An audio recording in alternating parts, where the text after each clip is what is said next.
soon. May the grace of the Lord be with all God's people. Amen.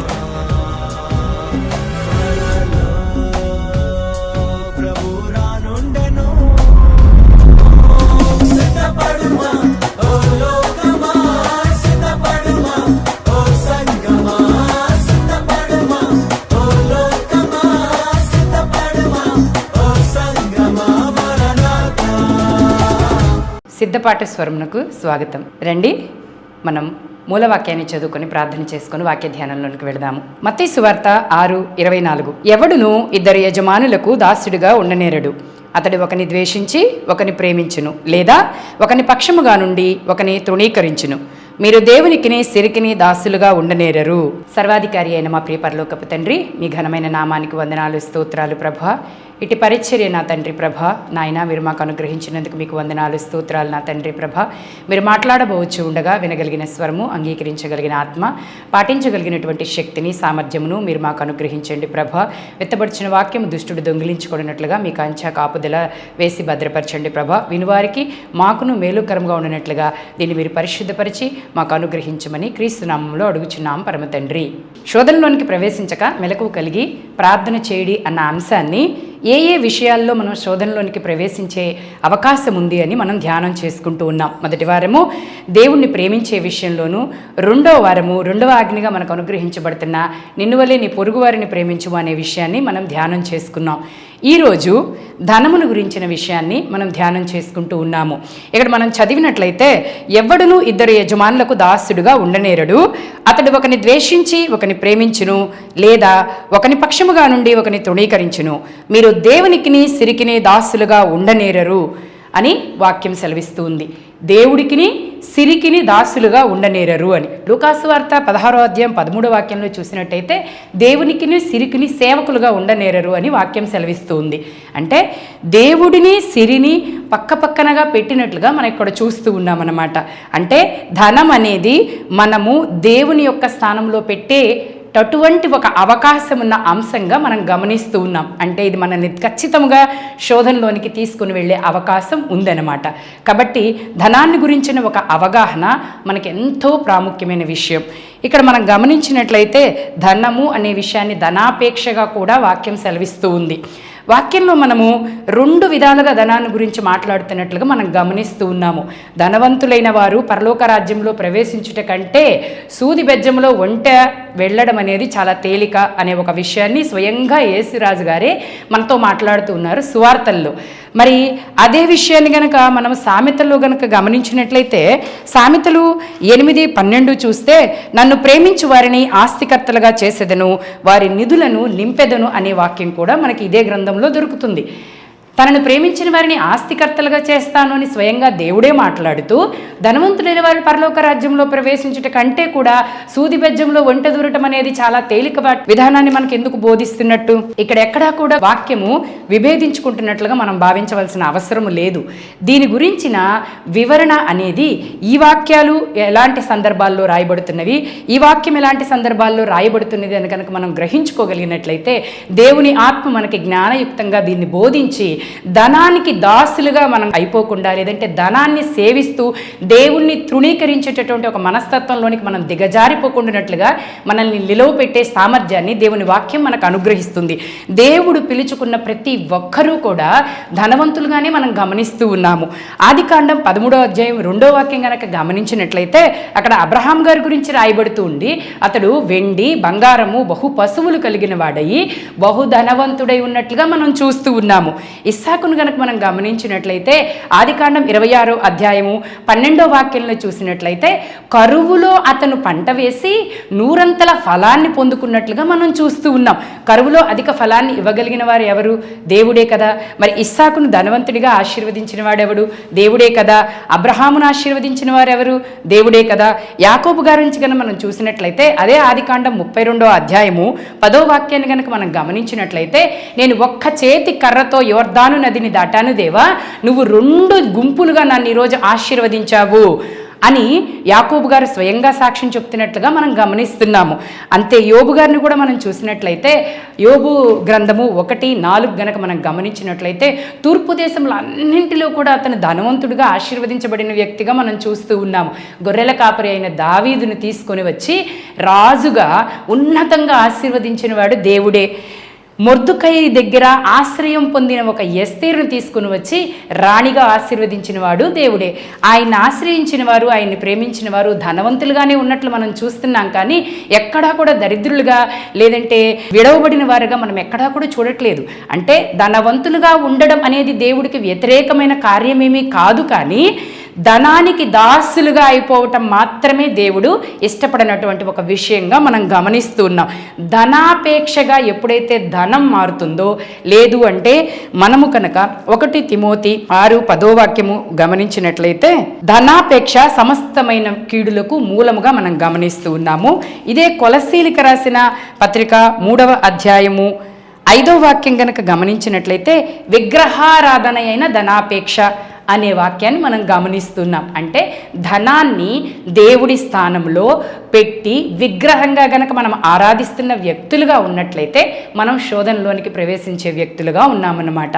ధనం విషయంలో శోధన అనేది సర్వసాధారణమైన ఒక విషయంగా మనకి వాక్యం బోధిస్తూ ఉంది.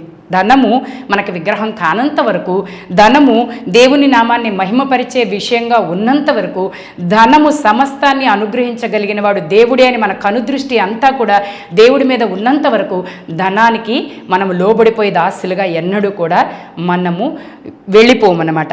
1 తిమోతి 6:17-19 వాక్యాలు కనుక మనం గమనించినట్లయితే ఇహమందు ధనవంతులైన వారు గర్విష్ఠులు కాక అస్థిరమైన ధనమునందు నమ్మిక ఉంచక సుఖముగా అనుభవించుటకు సమస్తమును మనకు ధారాళముగా దయచేయు దేవుని యందే నమ్మిక ఉంచుడని ఆజ్ఞాపించుము.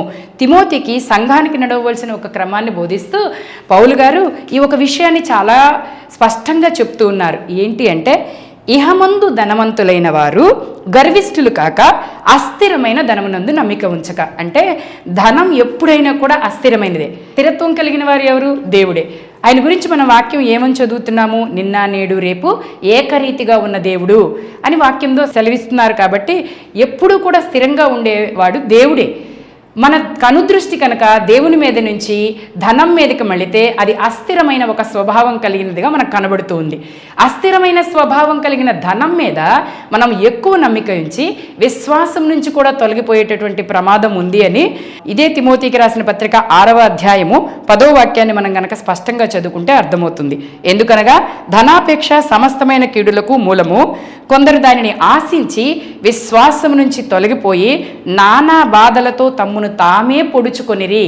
ఎప్పుడైతే మనము దేవుని కంటే కూడా ధనాన్ని ఎక్కువగా చూస్తూ ఉంటామో అది ధనాపేక్షగా మారి దురాశగా మారి దేవుడి స్థానంలో కూర్చొని దేవుని మీద మనకున్న నమ్మకాన్ని తొలగించి విశ్వాసంలో నుంచి కూడా మనం పక్కకు వచ్చేసి నానా విధములైన బాధలలో పడి దురాశలలో పడి మనము దేవుడి నుంచి దూరం అయిపోయేటటువంటి ఒక శోధనలో మనల్ని ధనం తీసుకొని వెళ్ళిపోతుంది. కాబట్టి ఈ ధనం విషయంలో వాక్యం ఏం చెప్తుంది, ఎలాంటి ఒక మనస్తత్వాన్ని మనం ధనం విషయంలో కలిగి ఉండాలి అనేది గనక మనం నేర్చుకున్నట్లయితే ఖచ్చితంగా ఈ ధనం విషయంలో మనం శోధనలోనికి ప్రవేశించక మెలకువగానే ఉండగలుగుతాము.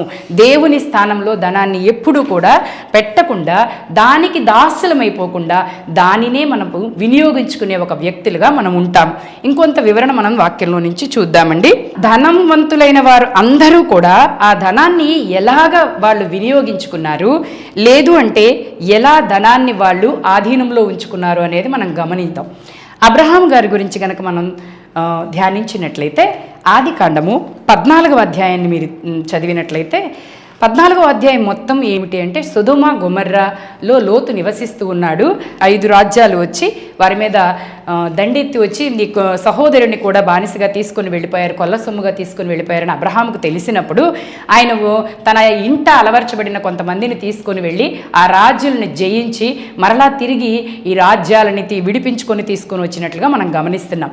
అప్పుడు సొదొమ గొమొర్రా రాజులు అబ్రహాం గారితో ఏమంటున్నారు అంటే, సొదొమ రాజు మనుష్యులను నాకిచ్చి ఆస్తిని నీవే తీసుకొనమని అబ్రహాముతో చెప్పగా 14వ అధ్యాయము 21వ వాక్యం. అప్పుడు అబ్రహాం గారు ఈ విధంగా అంటున్నారు, నేను అబ్రహామును ధనవంతునిగా చేసి తినని నీవు చెప్పకుండునట్లు ఒక్క నూలు పోగైనను చెప్పుల వారనైనను నీ వాటిలో ఏదైనను తీసుకొనని ఆకాశమునకును భూమికి సృష్టికర్త అయిన సర్వోన్నతుడును దేవుడునైన యెహోవా ఎదుట నా చెయ్యి ఎత్తి ప్రమాణము చేయుచు ఉన్నాను.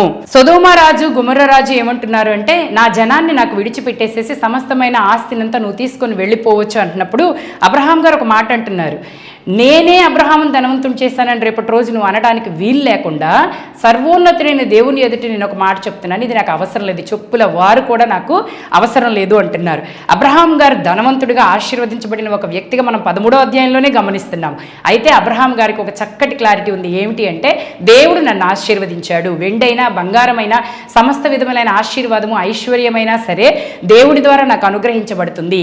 ఇలాగా వేరే వాళ్ళ ద్వారా ఉచితంగా వచ్చేటటువంటి ధనం నాకు అవసరం లేదు అని ధనాన్ని తృణీకరించినట్లుగా మనం స్పష్టంగా చూస్తున్నామండి. ఎంతగా ధనానికి తను యజమానుడిగా ఉంటున్నాడు, ధనానికి తను దాసుడిగా అయిపోవడం లేదు అబ్రహాము గారు. 5 రాజ్యాల ధనం అంటే ఎంత ఉంటుందండి, కొల్ల సొమ్ము ఎంత గొప్పదై ఉంటుంది, కానీ దాన్ని తృణీకరిస్తున్నాడు. నాకు ఏమాత్రము కూడా ఈ ధనం అవసరం లేదు అని సెలవిస్తూ ఉన్నాడు. అలాగే దానియేలు గారిని మనం గమనించినట్లయితే, దానియేలు 5వ అధ్యాయాన్ని మనం చూసినట్లయితే, ఈ అధ్యాయం వచ్చేటప్పటికి బెల్షస్సరు, నెబుకద్నెజరు కుమారుడైన బెల్షస్సరు తను ఒక విందు చేసి దేవుని యొక్క మందిరపు సామాను అయిన వాటన్నిటిని కూడా తీసుకుని వచ్చి అందులో ద్రాక్షరసం పోసి తాగుతూ ఉన్నప్పుడు పరలోకం నుంచి ఒక చెయ్యి వచ్చి మెనే షెకెల్ ఉఫార్సిస్ అని రాసినప్పుడు దానికి బెల్షస్సరు భయపడిపోయినట్లుగా చూస్తున్నాం. ఎవ్వరూ కూడా దానికి అర్థం చెప్పలేకపోయారు. అయితే బెల్షస్సరు తల్లిగారు ఒక మాట అంటారు, అయ్యా నీ తండ్రి గారి సమయంలో ఇక్కడ మనకి దానియేలు అని ఒక వ్యక్తి ఉన్నాడు, అతడు దేవుని యొక్క జ్ఞానం చేత నింపబడినవాడు, అతడు ఈ మాటకు అర్థం చెప్పగలడు అని చెప్పినప్పుడు బెల్షస్సరు దానియేలు గారిని పిలుస్తున్నారు. దానియేలును పిలిచినప్పుడు బెల్షస్సరు మాట్లాడుతున్న మాటలు ఏమిటి అంటే, 5వ అధ్యాయం దానియేలు 5వ అధ్యాయము 16వ వాక్యం, అంతర్భావములను బయలుపరచుటకును కఠినమైన ప్రశ్నలకు ఉత్తరమిచ్చుటకును నీవు సమర్థుడవని నిన్ను గూర్చి వినియున్నాను కనుక ఈ వ్రాతను చదువుటకు దాని భావమును తెలియచెప్పుటకు నీకు శక్యమైన ఎడల నీవు ఊదారంగు వస్త్రములు కట్టుకొని మెడను సువర్ణ కంఠభూషణములు ధరించుకొని రాజ్యములో 3వ అధిపతిగా ఏలుదువు. నువ్వు నాకు ఈ భాష యొక్క అర్థాన్ని కనుక చెప్పినట్టయితే నీకు కావలసినంతా ఇచ్చేస్తాను, అంతేకాదు రాజ్యంలో 3వ అధిపతిగా ఉంటావు అనే మాట బెల్షస్సరు దానియేలుకి చెప్తున్నప్పుడు దానియేలు ఒక మాట అంటున్నాడండి. అందుకు దానియేలు ఇట్లా, నేను నీ దానములు నీ యొద్ద ఉంచుకొనుము, నీ బహుమానములు ఎవరికైనాను ఇమ్ము, అయితే నేను ఈ వ్రాతను చదివి దాని భావమును రాజునకు తెలియచెప్పెదను అంటున్నాడు. రాబోతున్న గొప్ప ఆశీర్వాదం అని అనుకుంటాం కదా మనమైతే. రాజు పిలిచి ఎంత గొప్ప బహుమానం ఇవ్వబోతున్నాడు, దాన్ని తీసుకోకుండా దానియేలు ఎలా తృణీకరించాడు అనుకుంటాం. కానీ ఇక్కడ దానియేలు దాన్ని చూస్తున్న విధానాన్ని గమనించేట్లయితే, నీ దానము నీ దగ్గరే ఉంచుకోండి, దాన్ని ఒక దానంగా చూస్తున్నాడు. 3వ అధిపతిగా ఉండేటువంటి గొప్ప ఆశీర్వాదము, అధికారాన్ని, ధనాన్ని, ఊదారంగు వస్త్రాలతో వచ్చేటటువంటి గౌరవాన్ని కూడా అవి కేవలం దానంగా చూస్తున్నాడు. దేవుణ్ణి మాత్రమే ఆయన ముందు పెట్టుకున్నాడు. ఆ ధనం కంటే ఎక్కువగా దేవుణ్ణి ఎంచటం లేదు. ఇవి నాకు అవసరం లేదు, నీ దానాలు నీ దగ్గరే పెట్టుకో, నీ బహుమతులు కూడా నీ దగ్గరే పెట్టుకో, నాకు ఇదేం అవసరం లేదు అంటున్నారు. అంటే అబ్రహాం గారిని చూసినా దానియేలు గారిని చూసినా వారు ధనానికో ఇంకో దానికి బానిసలుగా అయిపోలేదండి, దాసులుగా అయిపోలేదు. ఊరికే వస్తుంది కదా అని దాన్ని ప్రేమించేసి దాని వెనక పరిగెత్తే వ్యక్తులుగా వారు లేరు. దేవుడు మాకు సమస్తాన్ని అనుగ్రహిస్తున్నాడు అని విశ్వసించి దేవుని మీద మాత్రమే వారు నమ్మిక ఉంచిన వ్యక్తులుగా మనకి కనబడుతూ ఉన్నారు. ఆశీర్వాదాన్ని వారి కుటుంబాలకు తీసుకొచ్చిన వ్యక్తులు ధనాన్ని ఎలా చూశారో మనం గమనిస్తున్నాం కదా. అదే ఆకాను గురించి మనం మాట్లాడుకుందాం. యెహోషువ గ్రంథము 7వ అధ్యాయము 20-21 వాక్యాలు కనుక మనం గమనించినట్లయితే, ఒక్క షీనారు వస్త్రం కోసము, కొంత వెండి కోసము తన కుటుంబ సభ్యులందరినీ కూడా తను మరణానికి అప్పచెప్పినట్లుగా మనం గమనిస్తూ ఉన్నాము. ధనాపేక్ష అనేది ఎంత ఘోరమైన నాశనాన్ని తీసుకుని వచ్చిందో మనము ఆకాను ఆశను బట్టి, తన దాచిపెట్టుకున్న ధనాన్ని బట్టి ఇజ్రాయిలీల మీదకి యుద్ధాన్ని ఓడిపోయారు వాళ్ళు. ఇజ్రాయిలీలు యుద్ధానికి వెళ్ళి ఓడిపోవడానికి ఆకాను కారణమయ్యాడు. తన కుటుంబ సభ్యులందరూ కూడా మరణించడానికి ఆకాను కారణమయ్యాడు. ఆహాబు విషయంలో మనం చూసినట్టయితే, నాబోతు పొలముల మీద, ఆ యొక్క ఆస్తి మీద ఆశ కలిగినటువంటి ఆహాబును కనుక మనం గమనించినట్లయితే, ఎక్కడైతే నాబోతు రక్తం కుక్కలు నాకాయో అదే స్థలంలో నీ రక్తం కూడా కుక్కలు నాకుతాయి అని యెహోవా చేత శపించబడ్డ వ్యక్తిగా మనకు కనబడుతూ ఉన్నాడు. గెహజీ విషయం మనం చూసుకున్నట్లయితే తన కుటుంబానికి మీదకి తరతరాలు తన కుటుంబ సభ్యుల మీదకి కుష్టు రోగాన్ని తెచ్చుకున్న వ్యక్తిగా మనకి కనబడుతున్నాడు. ఇదే గ్రంథంలో ధనానికి ప్రాముఖ్యం ఇచ్చిన వారు వారి కుటుంబం మీదకి అనారోగ్యాన్ని శాపాన్ని తీసుకుని వచ్చిన వ్యక్తులుగా కనబడుతూ ఉంటే అబ్రహాము దానియేలు వంటి వారు వారి కుటుంబాలు తరతరాలు ఆశీర్వదించబడే వ్యక్తులుగాను ధనాన్ని తృణీకరించి దేవుడిని వారు ఉన్నతంగా ఆలోచించటాన్ని బట్టి వారు ఆశీర్వదించబడిన వ్యక్తులుగా మనకి కనబడుతూ ఉన్నారు. ఎప్పుడైతే ధనాపేక్ష కలిగి మనం ఉంటామో అది దేవుని మీద నుంచి మన విశ్వాసాన్ని సన్నగిల్లేటట్టు చేస్తుంది. దేవుడి మీద మనకు ఉండవలసినటువంటి ఆ నమ్మకాన్ని ఆ ధనం లాగేసుకుంటూ ఉంటుంది. కాబట్టి ధనం విషయంలో మనం శోధనలో పడే అవకాశం ఎంతో ఉంది. కాబట్టి బహు జాగ్రత్త కలిగి మెలకువ కలిగి మనం ఉండాలి. ఈ ధనాపేక్ష అంటే కేవలము ఇతరుల నుంచి వచ్చేదాన్ని ఆశించటం ఒక్కటే కాదండి. మనం ఇవ్వవలసింది ఇవ్వకపోవటాన్ని కూడా ధనాపేక్షగానే మనం చూస్తూ ఉన్నాం. ఆశ దురాశ కలిగి ధనం మీద వ్యామోహంతో దేవుని స్థానంలో దాన్ని ఉంచటం ఒక ఎత్తు అయితే, ఇవ్వవలసిన వాళ్ళకి ఇవ్వకుండా ఉండటం కూడా ఒక రకంగా ధనాపేక్షే. లేవి కాండం 19వ అధ్యాయము 13వ వాక్యం గనక గమనించినట్లయితే, నీ పొరుగు వారిని హింసించకూడదు, వారిని దోచుకొనకూడదు, కూలివాని కూలి మరునాటి వరకు నీ వద్ద ఉంచుకొనకూడదు. కూలికి వచ్చిన వ్యక్తులు ఆ రోజు వారి ఉద్యోగం చేసుకుని, లేదంటే సరే కూలీ అనేది మనకు అర్థం కాకపోతే మన ఇంట్లో ఎవరన్నా పనివాళ్ళు ఉన్నారు అంటే, మన ఆఫీసుల్లో ఉద్యోగం చేస్తున్న ఉద్యోగస్తుల్ని కనుక మనం తీసుకుంటే ఆ యొక్క స్థానంలో నిన్ను అధికారిగాను ఒకళ్ళకి ఒక 10 మందికి ఉద్యోగం ఇచ్చే ఉన్నతమైన స్థానంలోనూ ఆశీర్వాదంలోనూ దేవుడు నీ మీద ఉంచి నిన్ను అధికారిగా ఉంచినప్పుడు, నిన్ను అంతగా దేవుడు ఆశీర్వదించినప్పుడు నువ్వు ధనాన్ని కనుక వ్యామోహం కలిగి ఇవ్వవలసిన సమయంలో వాళ్ళకి ఇవ్వకుండా కనుక మనం ఉన్నట్లయితే అది కూడా ధనాపేక్ష కిందే వస్తుంది. మీరు గమనించండి, కూలి వాని కూలి రేపు ఇవ్వకూడదు అనేది వాక్యం సెలవిస్తూ ఉంది. కాబట్టి రేపిస్తాను ఎల్లుండిస్తాను అని మన దగ్గర పనిచేసే వాళ్ళని జీతం ఇవ్వకుండా మనం ఇబ్బంది పెట్టకూడదు. జాగ్రత్తగా ఆలోచించండి.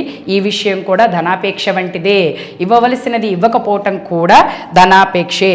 మీరు సామెత 3:27-28 వాక్యాలు చదువుకుందాం. మేలు చేయట నీ చేతనైనప్పుడు దాన్ని పొందదగిన వారికి చేయకుండా వెనుక తీయకుము. ద్రవ్యము నీ వద్ద ఉండగా రేపు ఇచ్చేదను పోయిరమ్మని నీ పొరుగువానితో అనవద్దు. మేలు చేయటం అనేది మనకి చేతైనప్పుడు, అది కూడా దాని వెంటనే రాయబడుతుంది ఏంటి అంటే ద్రవ్యం నీ వద్ద ఉన్నప్పుడు. అంటే ఈ 2 వాక్యాల్ని కలిపి కనుక మనం ఆలోచించినట్లయితే, నీ దగ్గరికి ఎవరైనా వచ్చి అడిగినప్పుడు వారికి ఇవ్వటం సమంజసమైన విషయమే. మేలు చేయుట చేతనైనప్పుడు దాన్ని పొందదగిన వారికి అనే ఒక మాట ఇక్కడ మనకు రాయబడుతుంది. అంటే ఆ మేలు పొందుకోవటానికి అతడు అర్హుడే. అటువంటి వాడికి సహాయం చేసేటప్పుడు నువ్వు కనుక రేపురా అనే మాటని నువ్వు వాడొద్దు. ఇది ద్రవ్యం విషయంలో ప్రత్యేకంగా రాయబడుతుంది. ద్రవ్యం నీ వద్ద ఉండగా అంటే ధనం నిన్నెవరన్నా అడిగినప్పుడు ఆ అవసరత అతనికి చాలా ముఖ్యమైనది, ప్రాముఖ్యమైనది. పొందుటకు అతడు అర్హుడే. అంటే మనం ఇస్తే మరలా తిరిగి ఇచ్చే అతడే. అతడు ఏదో ఒక చెడ్డ అలవాట్లు కడిగి దాని బానిసైపోయి దానికి వినియోగించుకునే వ్యక్తి కాదు. నిజముగా దానిని వాడవలసిన విధానంలోనే వాడతాడు. పొందటానికి ఇతని ధనం నా దగ్గర నేను ఇవ్వడానికి ఇతడికి అర్హత ఉంది అనేటువంటి స్థానాల్లో అతన్ని రేపురా ఎల్లుండిరా అనేది మనం ఇబ్బంది పెట్టకూడదు. ఇది కూడా ఒక రకంగా ఏంటంటే మేలు పొందదగిన వానికి అవసరంలో ఉన్నవారిని ఆడుకోకపోవటం కూడా ధనాపేక్షగానే మనం చూడొచ్చు. ఇందులో సాదృశ్యంగా మనం నాబాల్ గారి గురించి చూడొచ్చండి. దావీదు అంటున్నాడు, నేను ఉన్నన్నాళ్ళు కూడా మొదటి సమూయేలు 25వ అధ్యాయము, నీ గొర్రెలు నీ మేకలు ఏవి నష్టపోలేదయ్యా, నేను కాపలా కాశాను. కాబట్టి నువ్వు గొర్రెబొచ్చు కత్తిరిస్తున్నావని నేను తెలుసుకున్నాను. కాబట్టి దయచేసి నాకు కొంత నా పనివారికి నాకు కొంత ఆహారం ఇవ్వండి అన్నట్లుగా అని అడిగినట్లుగా చూస్తున్నాం. నాబాలు అక్కడ సహాయం పొందటానికి దావీదు అర్హుడండి. ఎందుకంటే అతని గొర్రెల కాపరులు కూడా అతని మీద సాక్ష్యం చెప్తున్నారు. ఏంటంటే, అయ్యా అతను మనకెంతో ఉపకారిగా ఉన్నాడు, సహాయం చేశాడు, నీవు అలా తృణీకరించొద్దు అన్నప్పుడు నాబాలు ఎవరైతే దావీదు చేత పంపబడిన వ్యక్తులు ఉన్నారో వాళ్ళని తృణీకరించి అవమానించినట్లుగా మనం చూస్తున్నాం. దాని పర్యవసానం ఏంటో మీరు కనుక 25వ అధ్యాయం 1 నుంచి 39 వరకు చదువుకున్నట్లయితే మనకు అర్థమవుతూ ఉంటుంది. నాబాలు గుండె బిగుసుకుపోయిన వాడే మరణించినట్లుగా మనం చూస్తూ ఉన్నాము. సహాయం పొందదగిన వాడికి చేయకపోవటం కూడా ధనాపేక్షే. అవసరంలో ఉన్నవారిని ఆదుకోకపోవటం కూడా ఒక రకమైన ధనాపేక్షే. అది పొందదగిన వారికి మనము చేయి చాచకుండా ఉండటం కూడా ధనాపేక్షే. కాబట్టి మీరు గమనించండి, ధనాన్ని దేవుని యొక్క స్థానంలోనికి తీసుకొని వచ్చి నిలువ పెట్టొద్దు. అపోస్తుల కార్యము 5వ అధ్యాయం కూడా మనం గమనిస్తున్నా. అనన్య సప్పీరా వాళ్ళు కూడా మరణించినట్లుగానే మనం చూస్తున్నాం. వాళ్ళు మరణించడానికి కారణం ప్రత్యేకంగా వాళ్ళు ధనం ఇవ్వకపోవటం కాదండి, ధనం ఇవ్వకపోవటం కాదు, ఆశ కలిగి కొంత దాచిపెట్టడం అనేది మాత్రమే అక్కడ మనకు కనబడుతూ ఉంటుంది. అంటే దేవుడికి ధనవంతులంటే ఇష్టం లేదేమో మనం ఎక్కడా కూడా పొరపడవలసిన అవసరం ఏమీ లేదండి. ధనవంతులు దరిద్రులు అనేది ఈ దేవుని యొక్క ఉద్దేశం కాదు. ధనవంతులను దరిద్రులను ఇద్దరిని సృష్టించింది దేవుడే. అయితే ధనవంతుడు ఎలాంటి ఒక ఉద్దేశం కలిగి ఉన్నాడు, ఆ ఉద్దేశాన్ని బట్టి మాత్రమే ఈ ప్రస్తావన అంతా జరుగుతుంది. ధనాన్ని తీసుకుని వెళ్ళి దేవుని స్థానంలో కనుక మనం పెట్టినట్లయితే అది ఎంతగా మనల్ని దేవుని మీద నుంచి తన దృష్టిని ఆకర్షించగలదో, ఎంతగా మనల్ని శోధనలోనికి తీసుకొని రాగలదో మనకి వాక్యం స్పష్టంగా సెలవిస్తూ ఉంది. ధనాపేక్ష సమస్త విధములైన కీడులకు మూలము. యాకోబు పత్రిక చెప్తుంది, ధనవంతుడు తన కార్యముల అన్నింటి యందు కూడా వ్యర్థుడైపోతాడు. ఎందుకంటే దాని చుట్టూ అతని ఆత్మ తిరుగుతుంటాను, మనస్సంతా తిరుగుతూ ఉంటుంది. మత్తయి సువార్త 6వ అధ్యాయంలో కూడా మనం చూసినట్లయితే నీ ధనం ఎక్కడున్నదో నీ హృదయం అక్కడే ఉంటుంది కదా. కాబట్టి ఈ లోకంలో నువ్వు ధనాన్ని కూర్చుకోకుండా పరలోకంలో నీ ధనాన్ని కూర్చుకో అనేది స్పష్టంగా దేవుడు మాట్లాడుతున్న ఒక మాట అనమాట. ఈ పరలోక సంబంధంగా మనం ధనాన్ని కూర్చుకోవడం అంటే ఏమిటో కూడా మనం చూద్దాము. నిర్గమాకాండము 35వ అధ్యాయం 20 నుంచి 29 కనుక మనం చదివినట్లయితే అక్కడంతా మందిర నిర్మాణం జరుగుతూ ఉందండి. మందిర నిర్మాణంకి అవసరమైనటువంటి 34 నుంచి 39 అధ్యాయాలు మీరు చదవండి. 34 నుంచి 39 అధ్యాయాల వరకు పూర్తిగా మందిర నిర్మాణాన్ని గురించే. అంటే అది ప్రత్యక్ష గుడారానికి సంబంధించిన మందిర నిర్మాణం. అక్కడ మనం గమనించినట్లయితే మందిరం కొరకు ఎంతగా అందరూ కూడా ధనాన్ని తీసుకొని వచ్చారో అనేది మనం చూడొచ్చు. తర్వాత దావీదు గారు కూడా స్థిరమైన మందిరాన్ని దేవుడి కొరకు కట్టేటప్పుడు ఎంతగా ధనాన్ని తను సమకూర్చాడు అనేది మనం గమనించవచ్చు. పాత నిబంధనలో చూసినట్లయితే మందిర నిర్మాణం అనేది దేవుని యొక్క కార్యంగా చూస్తే, నూతన నిబంధనలోకి వచ్చేటప్పటి 1 పేతురు 2:5 చూసినట్లయితే సజీవమైన మందిరంలోని రాళ్లుగా మనం కట్టబడుతూ ఉన్నాం. నూతన నిబంధనలో ఉన్న వ్యక్తులంగా మనము సజీవమైన మందిరాన్ని కట్టే వ్యక్తులుగా ఉండాలి.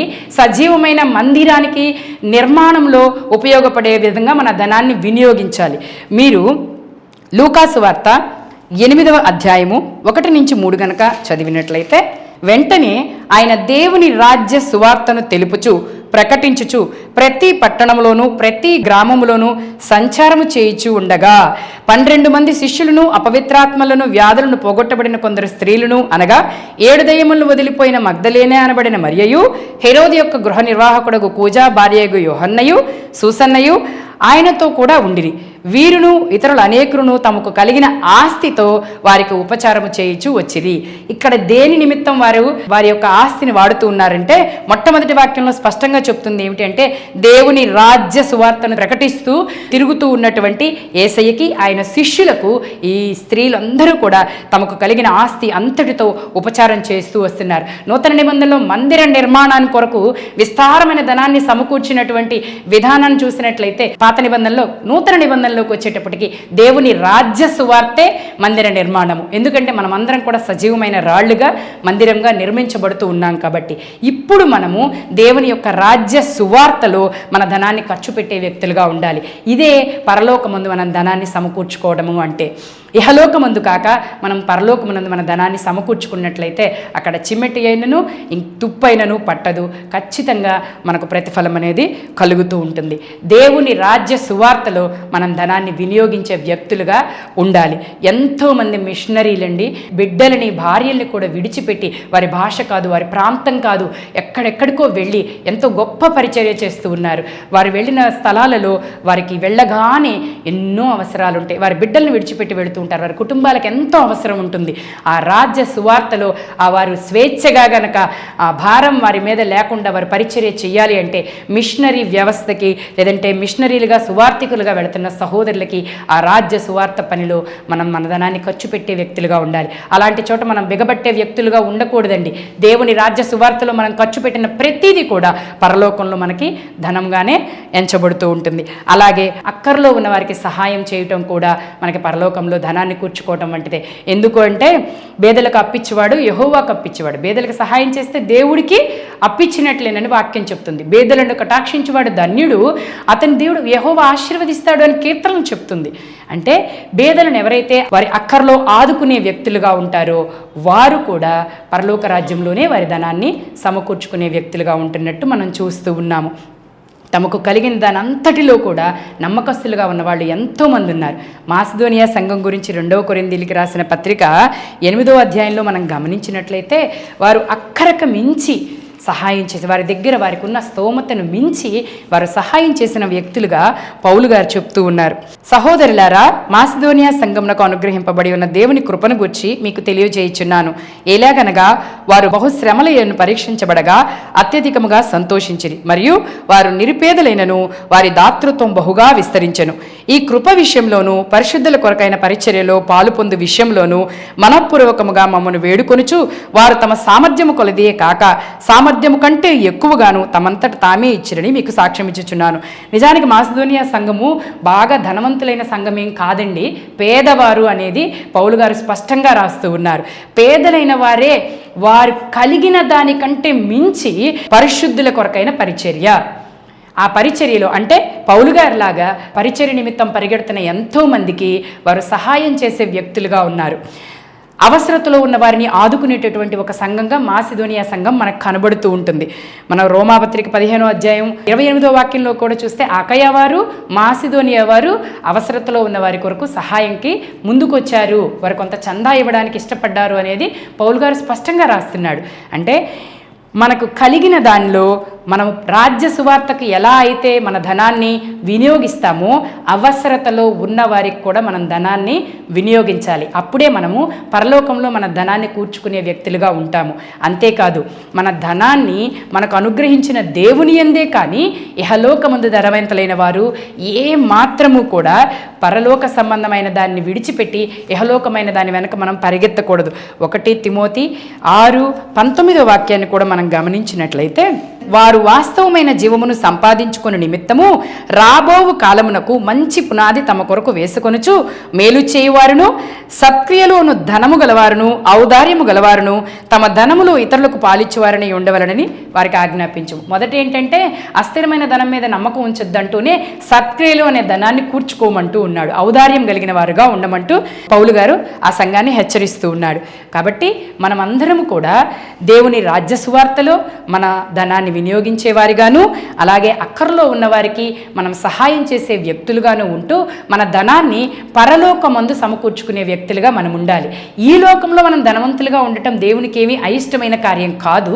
కానీ మనం అస్థిరమైన ధనం మీద మన విశ్వాసాన్ని ఉంచి దేవుడి స్థానంలోనికి దాన్ని తీసుకొని వచ్చి గనక మనము దేవుని కంటే అధిక ప్రాముఖ్యత గనక ధనానికి ఇచ్చినట్లయితే ఖచ్చితంగా అది మనల్ని శోధనలోనికే నడిపిస్తూ ఉంది. సమస్త విధమైన కీడుల్లోనికి మనల్ని తీసుకొని వెళ్ళేదిగానే మనకు కనబడుతుంది. కాబట్టి ధనం విషయంలో ఎవ్వరూ కూడా శోధనలో పడొద్దండి.